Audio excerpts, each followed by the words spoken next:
Good afternoon, Deputy Chief Long. Would you tell the court for the record where it is that you work? I work for the Fulton County District Attorney's Office. In what capacity? Deputy Chief Investigator. As Deputy Chief Investigator, are you over any particular units? I am. All right. Are you over the unit that is prosecuting this case that we are here in trial on? I am. And as part of your responsibilities as Deputy Chief Investigator, do you accompany attorneys to meetings with witnesses or other attorneys? Yes, I do. Specifically, are you tasked with accompanying Deputy District Attorney Hilton and myself when the needs arise? And among other attorneys, yes. On June the 10th, 2024, do you recall that date? I do. And did you accompany myself or Ms. Hilton to the chambers of Chief Judge Glanville on that day? I was with Ms. Hilton.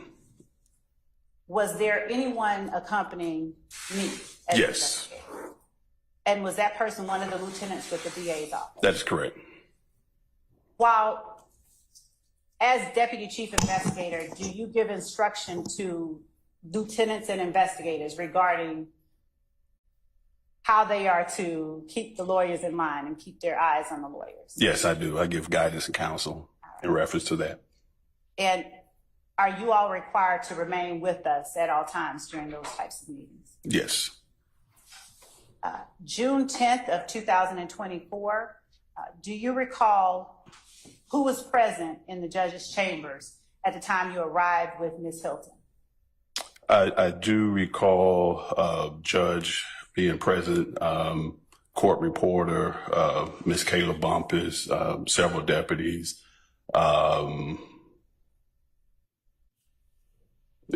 with Kenneth Copeland, and myself and Ms. Hilton. Was I present in chambers at the time you arrived with Ms. Hilton? Not when Copeland was there, no.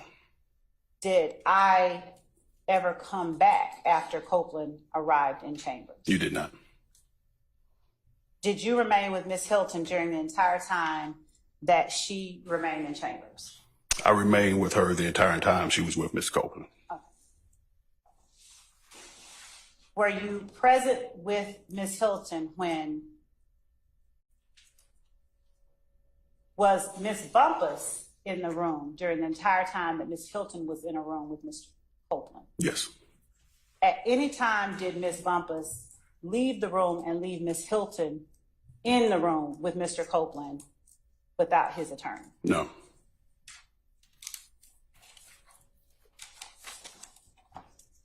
Were you present in the courtroom today when Ms. Bumpus testified? I was. Did you hear Ms. Bumpus talk about an off-the-record conversation that took place between Ms. Bumpus, Ms. Hilton, and Mr. Copeland? I did. Do you recall during the time that you were in chambers with Ms. Hilton, how many times, if any, that you all went off the record?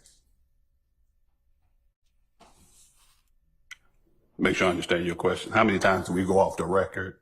Yes, and let me back up and ask you this. Were you able to discern when you all were off the record? Yes. How? When the court reporter was not documenting what was being taking place. Was there ever a time that you all went off the record at either attorney's request, that is either Ms. Bumpus or Ms. Hilton's? From what I recall, there were times we stepped out of the room so that Ms. Kayla could talk to Mr. Copeland. And then the last time, there was a conversation before we went back on the record. At any time that you all stepped out of the room so that Ms. Bumpus could speak with Mr. Copeland, did you observe me go into that room? No. Now, when you said there was a conversation that took place the last time, would you please tell the court what you're referring to? The conversation I believe Ms. Bumpus is talking about right before we went back on the record, there was a conversation where Ms. Hilton spoke with Ms. Bumpus in Copeland before the judge and the court reporter went back on the record. Did that conversation take place following a time when Ms. Hilton exited the room so that Ms. Bumpus could speak to Mr. Copeland? Or was that a time when you all were sitting in the room and you just went off the record? That was a time where we took a break, and before we came back on break, it happened. If I'm answering your question, if I understand your question. Did you all, you and Ms. Hilton, did you all leave the room when you say you took a break? Yes, everybody left the room. Okay. Except for Mr. Copeland and the deputies. Okay. Did Ms. Hilton have any contact with Mr. Copeland during the time that Ms. Bumpus was not in the room? No. Were you present when, or do you have any memory of Mr. Copeland saying something akin to, "I can claim all of this"? No. Were you and Ms. Hilton within close proximity, within 2 feet of each other during the entire time that you all were in chambers? Yes. Are you able to say whether you all would have been privy to whatever was said? If she heard it, you would have heard it. If you heard it, she would have heard it. Correct.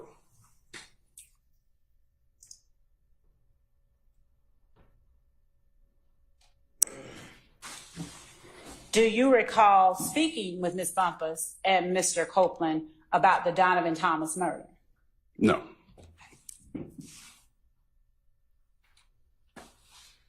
Generally speaking, starting there, would you tell the court what you recall talking about? I'm unclear as to when you're talking about. Starting where? During the time that you were in chambers with Ms. Bumpus, Mr. Copeland, and Ms. Hilton, can you tell the court the topics that you discussed, that not you, but Ms. Hilton and Ms. Bumpus and Mr. Copeland discussed? The topic at that time, Ms. Hilton just made it clear to Mr. Copeland that she expected him to tell the truth, and that if he was going to get on the stand and claim something that he know he didn't do, then she would be looking at prosecuting him for perjury. And so I'm clear, is this on the record or off the record that this conversation takes place? This was off the record just before the judge came back in. Have you had an opportunity to read the entire transcript of the in-chambers hearing? I have not.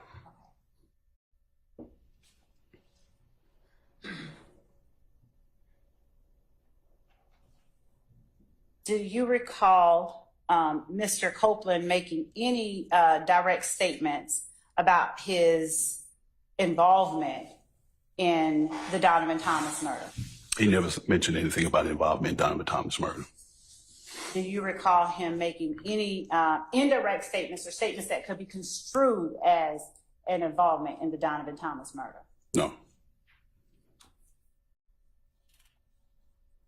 Did Ms. Hilton, during her conversations with Ms. Copeland, while you, Ms. Bumpus, Mr. Copeland, Ms. Hilton, the court reporter, not the court reporter and the judge, in other words, during an off-the-record conversation, did Ms. Hilton... All right, hey, back up. So is it your testimony that there was one brief off-the-record time when Ms. Hilton, Ms. Bumpus, and Mr. Copeland were all in chambers, but before the judge was back in chambers? Or just tell me, maybe I'm yes, no? Yes, we broke for someone to use the restroom. Okay. And before we went back on the record, that's when Ms. Hilton and Kayla had the conversation before Ms. Weaver began to record everything. So Ms. Weaver was sitting in there. She was not in there at the time they were off the record. Okay, well, I mean, you can be off the record and still have the court reporter sitting in there, so I'm just trying to No, she get was not in there. clarification. So this was after a bathroom break. Right. Ms. Hilton and Ms. Bumpus head back into chambers before the court reporter and the judge are back. Is that right? Well, I want to say Ms. Weaver did come in, Okay. and then Ms. Hilton did ask she needed to say something with Kayla and Mr. Copeland before the judge came back on the record. And Mr. Copeland's in there at that point in Mr. time? Copeland was in there. All right. And so what is the substance of that very brief 2-minute or whatever conversation? It was Ms. Hilton explaining to Mr. Copeland that if he did get on the stand and take credit or try to take credit for something he didn't do, she would then seek prosecution for perjury. She would. Seek prosecution for perjury. And did she talk with any specificity about what crime or crimes that would include? She did mention the Donovan Thomas case, and that if you got and claim something that he knows he didn't do, and we have proof that he didn't do, then she would prosecute for perjury. All right. And so your recollection is that that conversation occurred off the record before the judge was in there? Yes. Okay. Do you have a recollection of a very similar conversation also occurring on the record? No. So if it's reflected on the record, then that's the conversation that occurred? Say that one more time, Judge. Were there two very similar conversations about that where Ms. Hilton is saying, if you get up and say something that we know you didn't do, we're going to prosecute you for, or we or I'm going to prosecute you for perjury? During the course of the conversation, Mr. Copeland's concern appeared to be his statements were inconsistent statements. I'm talking about just the off the record now. Just off the record was just in reference to him taking responsibility for something that he didn't do. Okay. I have no idea why that phone is ringing or how to turn it off. This is not my courtroom, so we're just going to ignore it. That phone being the desk phone on the bench for some reason. I don't know why. Okay, sorry about that interruption. All right, and you only recall one conversation about that, whether it occurred on or off the record? I only recall one conversation specifically in reference to Ms. Hilton saying that she would seek perjury unless it was something blatant, a blatant lie. She would or she would not? She would not, unless it was a blatant lie. She wasn't concerned about inconsistencies that she would use impeach. She would just impeach him for inconsistencies. Okay. So do you recall any conversation where Ms. Hilton says, and this is on or off the record, Ms. Hilton essentially says, look, if you get up there and you claim something that you're the one that did something and I flat out know you didn't do it, I'm not going to prosecute you for perjury for that because I don't know what your reasons might be.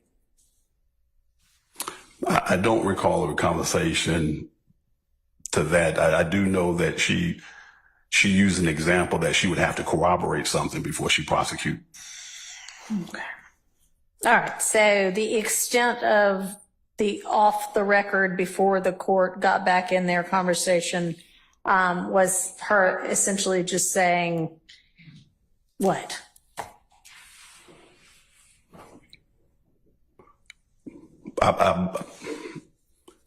Her conversation was in reference to him getting on the stand and taking responsibility for something that he know that he didn't do, or falsely admitting to something that he did after receiving use immunity.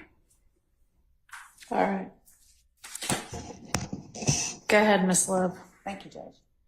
Did Ms. Hilton attempt, or did she make any effort to explain perjury beyond what you just described for the court? Do you remember her doing that? Doing this off the record or just in general? In general? Yes, she did. Was the conversation that you are relating to the court that happened off the record, did it refer to matters that you later discussed on the record as well, or not? All of it, in a sense, was stuff that per se was explained on the record. It was just clarifying what would constitute perjury versus inconsistent statements, or whether she would need to impeach him. And showing you, for instance, just page 50 of the transcript, line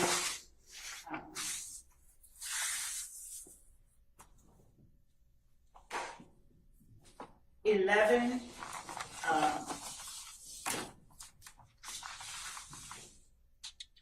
I'm sorry, line 19. If you'll just take a look at it, is that an instance that is similar broadly in nature to the type of the conversation that took place off the record that you were just describing for the court? And by that, I'm talking about where Ms. Hilton is saying that's different, referring to the word purge.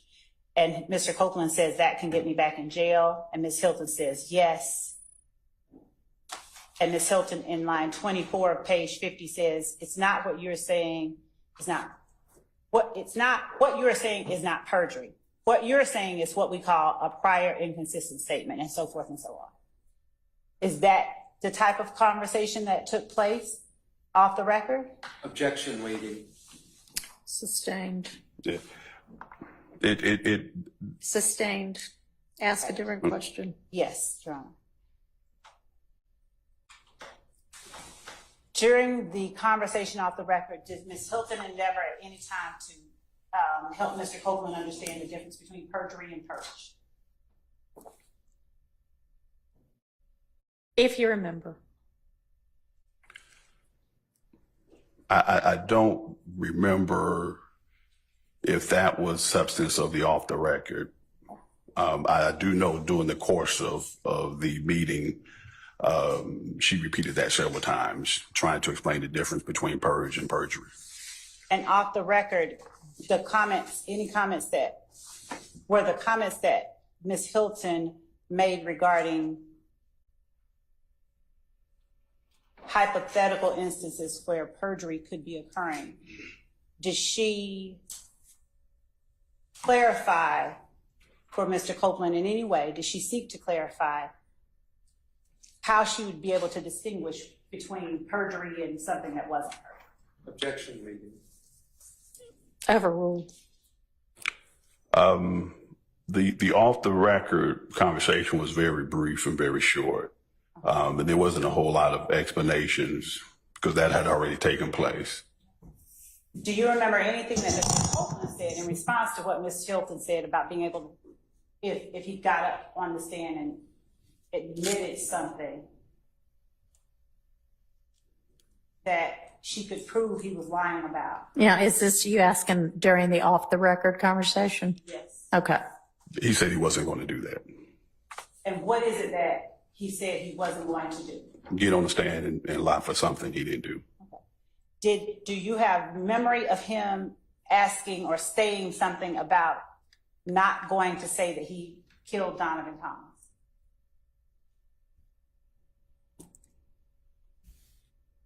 He didn't use that word. He said he wasn't going to take credit or say he did something he didn't do. Yeah. Do you recall that those words you just spoke were in response to a question about the murder of Donovan Thomas? It wasn't a question specifically about Donovan Thomas. It was a question about him getting on the stand. It was a statement about him getting on the stand and taking credit for something he didn't do. And broadly, do you recall Ms. Hilton making comments about Donovan Thomas that Mr. Copeland then made any comments about? Other than if he got on the stand and took credit for something or said he did something that he didn't do and we knew he didn't do. That was the only statement she made, and that he said he wasn't going to get on the stand to do that.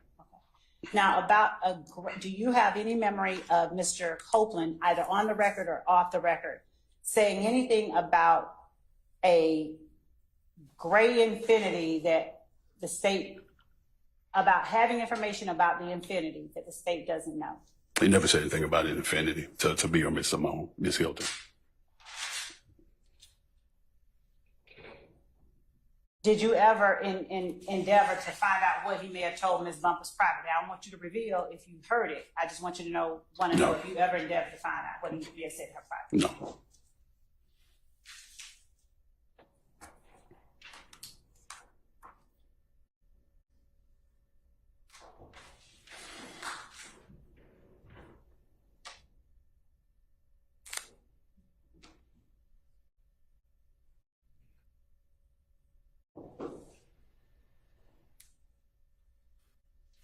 And would it, Go ahead. would it have stood out in your mind if Copeland had made any kind of inculpatory remarks about the murder of Donovan Thomas? Almost definitely. If he had made a remark about the murder of Donovan Thomas, then we would initiate investigation. And I would assign one of those lieutenants to assist me with looking into that. Do you have any memory of any exculpatory remarks Mr. Copeland made about any defendant currently on trial or not on trial regarding the Donovan Thomas murder? No. Your Honor, I'm Go ahead. ceding the floor. That's Okay. fine. All right.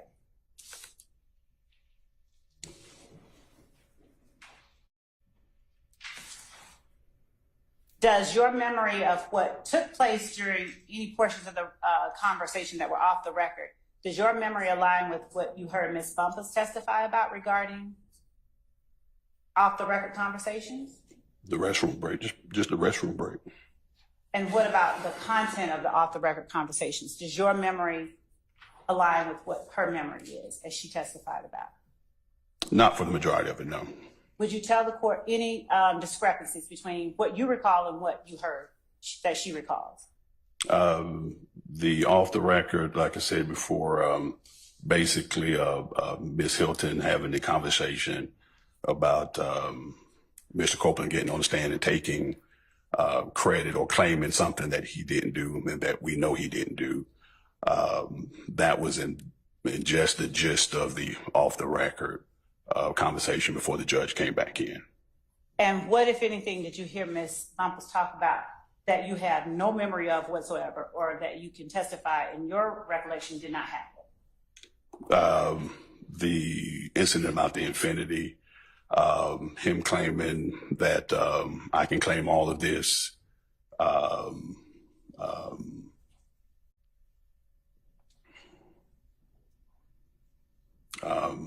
the part about you coming back the second time, that's what stands out to me right now.